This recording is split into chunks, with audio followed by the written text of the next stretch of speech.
Hi, I'm Bill Castelli, the Vice President of Government Affairs for the Maryland Association of Realtors, and this is Annapolis Update. Today is Friday, March 12th. This week in Annapolis, we had a number of hearings. We had a hearing on HB 999, which is legislation that would place a surtax on all residential and commercial property for stormwater management. We testified in opposition to this bill, and it's similar to legislation that we opposed last year, and along with some other groups, were able to defeat on the floor of the Senate last year. But it's going to be a tougher fight this year, and we were likely to start some grassroots activity on this legislation next week.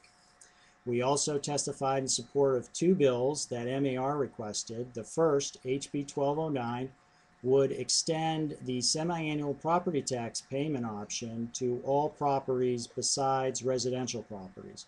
Right now, only residential properties have the ability to pay their property taxes semi-annually. All other properties must pay the property taxes up front for a full year. We also testified in support of HB 1298. That is legislation that would prohibit private transfer fees in Maryland. This is not a common practice in Maryland, but has been fairly common in states like California, Texas, and Florida.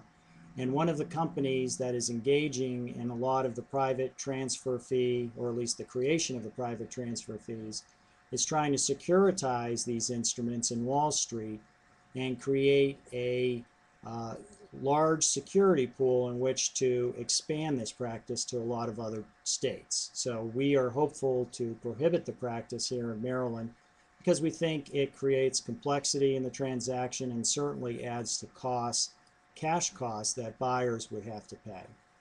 We also testified in opposition to legislation that would create a utility disclosure and a utility database that MAR would have to maintain.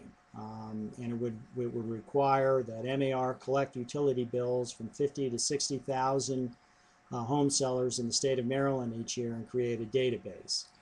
We also testified in opposition to legislation that would give community organizations the right to sue homeowners for exterior lead paint. We don't think it's a good idea to get neighbors suing each other over lead paint. And we also think that the federal rules that are going to be implemented April 22nd will deal with a lot of lead paint issues on single-family properties by requiring certification and training for all the companies doing any renovation work that has anything to do with lead paint.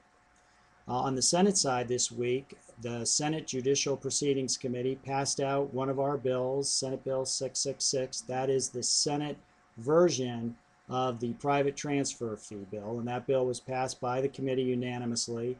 We did a call to action on that, so some of you may have been asked to call your senators on the JPR committee this past week, and we thank you for doing that. Next week, we look to probably have that Senate Bill 666 on the floor of the Senate, and we think there is also going to be committee consideration of a number of bills like the short sale legislation that would prohibit counties from taxing the forgiven indebtedness in short sale transactions. So stay tuned to the Government Affairs section of the MAR website for more updates and for another future Annapolis update. Thanks.